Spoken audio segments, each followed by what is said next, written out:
Here's my setup on a tail mounted servo on the Addiction X. You can see my servo right in there, high-tech 5085. And to get it to balance okay, I'm using an Axie motor, 2014. And then I have a Castle 50, Ice 50, but it's the fancier one, the green, not the light but the regular.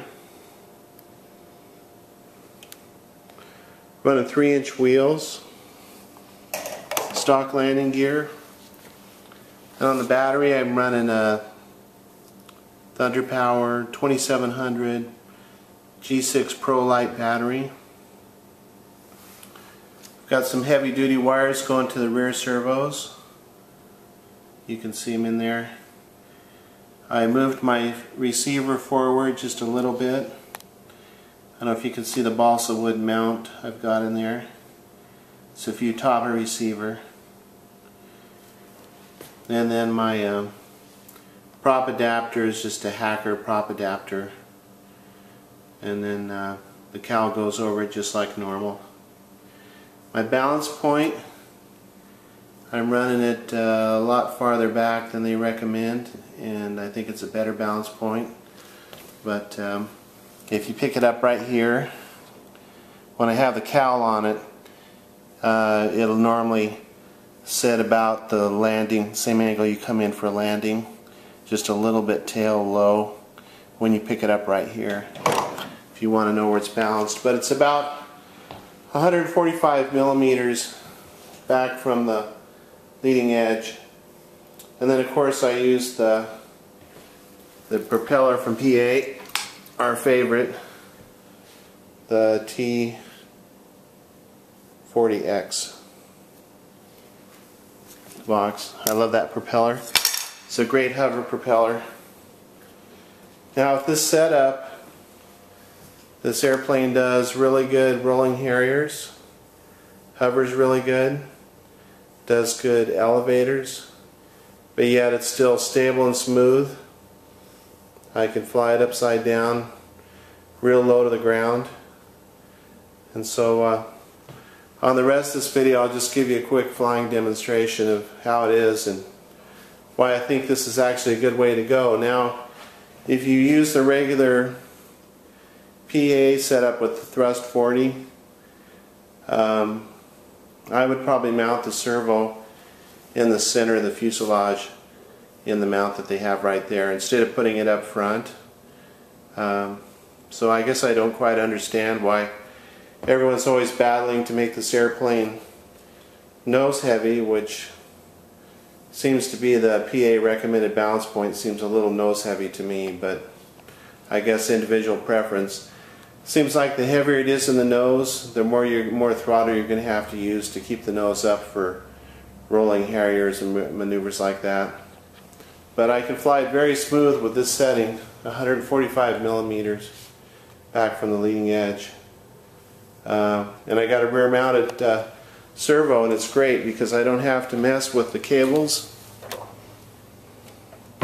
Don't have to worry about them coming loose all the time, readjusting them, plus the hassles of trying to string them through the fuselage and getting it all set up.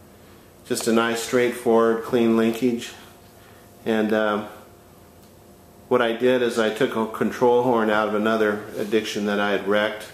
This is the elevator control horn, and I had to shim it out a little bit, as you can see, with some balsa wood. I also highly recommend well, what I did is I used Dubro ball links, just simple stuff you can get from the hobby shop. I used Dubro control arms, but you can see I just ran a rod and I soldered an end on it, and then I have ball links, so all of these move really free, like that. I used to fly helicopters a lot, so I know it's good to have ball links that are just right. So, and same on the ailerons. That way you don't have the binding problem, because the PA linkage isn't quite right. They can't pivot on both ends. It restricts one end. So I have the same system on the wings. So the rods are free to move around. There's no binding anywhere. And that's my setup. I also am a big fan of the light green color as opposed to seaweed green, which I can't stand. So there's the light green color, and it really looks great in the blue skies. It really stands out.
Okay.